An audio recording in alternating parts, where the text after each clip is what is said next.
Assalamualaikum warahmatullahi wabarakatuh. Perlindungan konsumen dan anti monopoli. Perlindungan konsumen. Kepentingan pelaku usaha adalah memperoleh laba dari transaksi dengan konsumen, sedangkan kepentingan konsumen adalah memperoleh kepuasan melalui pemenuhan kebutuhannya terhadap produk tertentu. Menurut Undang-Undang Nomor 8 Tahun 1999 tentang Perlindungan Konsumen, yang dimaksud dengan perlindungan konsumen adalah segala upaya menjamin adanya kepastian hukum untuk memberikan perlindungan kepada konsumen. Yang dimaksud dengan konsumen adalah setiap orang pemakai barang dan atau jasa yang tersedia dalam masyarakat, baik bagi kepentingan diri sendiri, keluarga, orang lain maupun makhluk hidup lain, dan tidak untuk diperdagangkan. Pasal 1 UU PK. Dalam bukunya Pengantar Hukum Bisnis, Munir Fuadi mengemukakan bahwa konsumen adalah pengguna akhir dari suatu produk, yaitu setiap pemakaian barang dan atau jasa yang tersedia dalam masyarakat, baik bagi kepentingan diri sendiri, keluarga, orang lain maupun makhluk hidup lain, dan tidak untuk diperdagangkan. Perlindungan konsumen diselenggarakan sebagai usaha bersama berdasarkan 5 azas yang relevan dalam pembangunan nasional, yaitu 1. Azas manfaat. Dimaksudkan untuk mengamanatkan bahwa segala upaya dalam penyelenggaraan perlindungan konsumen harus memberikan manfaat sebesar-besarnya bagi kepentingan konsumen dan pelaku usaha secara keseluruhan. Kedua, azas keadilan. Dimaksud agar partisipasi seluruh rakyat bisa diwujudkan secara maksimal dan memberikan kesempatan kepada konsumen dan pelaku usaha untuk memperoleh haknya dan melaksanakan kewajibannya secara adil. Ketiga, azas keseimbangan. Dimaksudkan untuk memberikan keseimbangan antara kepentingan konsumen, pelaku usaha, dan pemerintah dalam arti material dan spiritual. Keempat, azas keamanan dan keselamatan konsumen. Dimaksudkan untuk memberikan jaminan atas keamanan dan keselamatan kepada konsumen dalam penggunaan, pemakaian, dan pemanfaatan barang atau jasa yang dikonsumsi atau digunakan. Kelima, azas kepentingan hukum. Dimaksud agar baik pelaku usaha maupun konsumen menaati hukum dan memperoleh keadilan dalam penyelenggaraan perlindungan konsumen, serta negara menjamin kepastian hukum.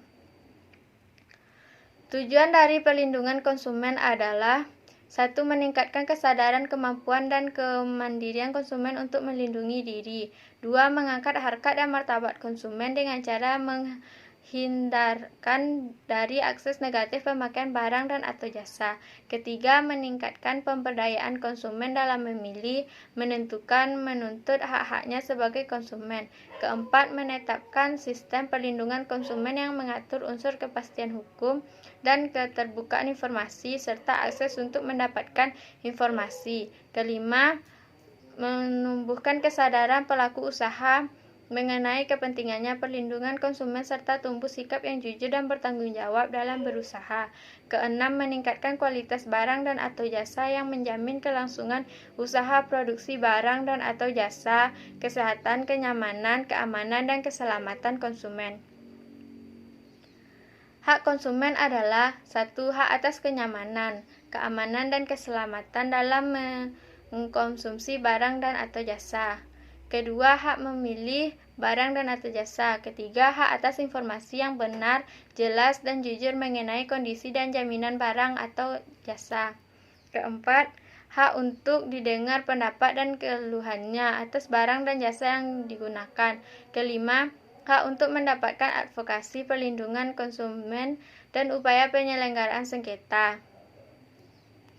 Keenam, hak untuk mendapatkan pembinaan dan pendidikan konsumen. Ketujuh, hak untuk diperlakukan atau dilayani secara benar dan jujur serta tidak diskriminatif. Kedelapan, hak untuk mendapatkan kompensasi yang dirugikan. Kesembilan, hak-hak yang diatur dalam ketentuan perundang-undangan. Kewajiban konsumen adalah 1. Membaca atau mengikuti petunjuk informasi dan produksi, pemakaian, atau pemanfaatan barang dan atau jasa. Kedua, beritikat baik dalam melaksanakan transaksi pembelian barang dan atau jasa. Ketiga, membayar sesuai dengan nilai tukar yang disepakati. Keempat, mengikuti upaya penyelesaian hukum sengketa perlindungan konsumen secara patut.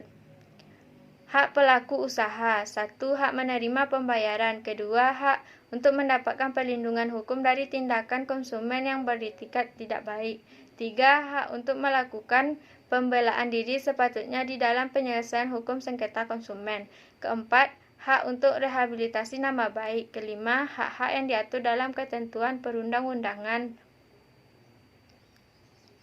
Kewajiban pelaku usaha. 1. Beretikat baik dalam kegiatan usahanya. Kedua, memberikan informasi yang benar, jelas, dan jujur mengenai kondisi dan jaminan barang dan atau jasa. Ketiga, memperlakukan atau melayani konsumen secara benar dan jujur. Keempat, menjamin mutu barang dan atau jasa yang diproduksi atau diperdagangkan.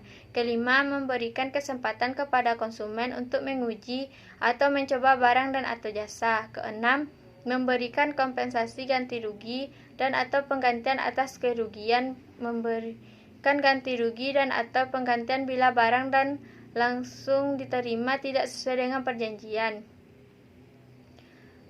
Perbuatan yang dilarang bagi pelaku usaha. Larangan bagi pelaku usaha yang berhubungan dengan barang dan atau jasa yang diperdagangkannya. 1. Tidak memenuhi atau tidak sesuai dengan standar yang dipersyaratkan.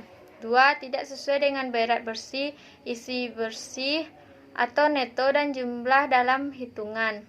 Ketiga, tidak sesuai dengan ukuran takaran timbangan dan jumlah yang sebenarnya. Keempat, tidak sesuai dengan kondisi jaminan keistimewaan atau kemanjuran sebagaimana yang dinyatakan.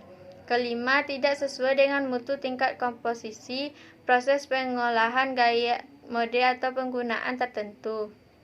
Keenam, tidak sesuai dengan janji yang dinyatakan. Ketujuh, tidak mencantumkan tanggal kadaluarsa atau jangka waktu penggunaan. Kedelapan, mengikuti ketentuan produksi secara halal sebagaimana dinyatakan halal yang dicantumkan dalam label. Kesembilan, tidak memasang label atau membuat penjelasan barang. Kesepuluh, tidak mencantumkan informasi dan atau petunjuk penggunaan barang dalam bahasa Indonesia. 11. Memperdagangkan barang yang rusak, cacat, atau bekas dan tercemar tanpa memberikan informasi yang lengkap. 12. Memperdagangkan sediaan farmasi dan pangan yang rusak. Dan masih banyak perbuatan yang dilarang bagi pelaku usaha lainnya, seperti larangan bagi pelaku usaha yang berhubungan dengan kegiatan menawarkan, mempromosikan, mengiklankan. Larangan bagi pelaku usaha yang berhubungan dengan penjualan melalui cara obral atau lelang, dan yang lain-lain. Anti-monopoli dan persaingan usaha tidak sehat. Dalam ketentuan Pasal 1 Butir 1 Undang-Undang Larangan Praktek Monopoli dan Persaingan Usaha Tidak Sehat dikemukakan bahwa yang dimaksud dengan monopoli adalah penguasaan atas produksi dan atau pemasaran barang dan atau atas penggunaan jasa tertentu oleh satu pelaku usaha atau satu kelompok pelaku usaha. Tujuan dari pembentukan undang-undang tentang larangan praktek monopoli dan persaingan usaha tidak sehat adalah 1. Menjaga kepentingan umum dan meningkatkan efisiensi ekonomi nasional sebagai salah satu upaya untuk meningkatkan kesejahteraan rakyat. Kedua, mewujudkan iklim usaha yang kondusif melalui peraturan persaingan usaha yang sehat sehingga menjamin adanya kepastian kesempatan berusaha yang sama bagi pelaku usaha kecil, pelaku usaha menengah, dan pelaku usaha besar. Ketiga, mencegah praktik monopoli dan atau persaingan usaha tidak sehat yang ditimbulkan oleh pelaku usaha. Keempat, terciptanya efektivitas dan efisiensi dalam kegiatan usaha. Adapun perjanjian yang dilarang berupa 1. Perjanjian oligopoli, 2. Perjanjian penetapan harga, ketiga perjanjian pembagian wilayah, keempat perjanjian pemboikotan, kelima perjanjian kartel, keenam perjanjian terus, ketujuh perjanjian oligopsoni, kedelapan perjanjian integrasi vertikal, 9 perjanjian tertutup, 10 perjanjian dengan pihak luar negeri. Selanjutnya, kegiatan-kegiatan yang dilarang meliputi 1. Kegiatan monopoli, 2. Kegiatan monopsoni, ketiga kegiatan penguasaan pasar, keempat kegiatan persekongkolan. Adapun menurut ketentuan Undang-Undang Nomor 5 Tahun 1999 tentang larangan praktek monopoli dan persaingan usaha tidak sehat, sanksi yang dikenakan kepada pelaku usaha yang melanggar ketentuan undang-undang tersebut berupa 1. Tindakan administratif Pasal 47 yang terdiri dari pembatalan perjanjian, penghentian integrasi vertikal, menghentikan kegiatan, menghentikan penyalahgunaan posisi dominan, pembatalan merger konsolidasi dan akuisisi, pembayaran ganti rugi, dan pengenaan denda.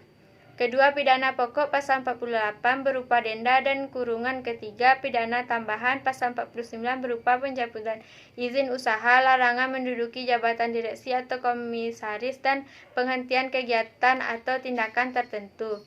Baiklah, sekian dari saya. Assalamualaikum warahmatullahi wabarakatuh.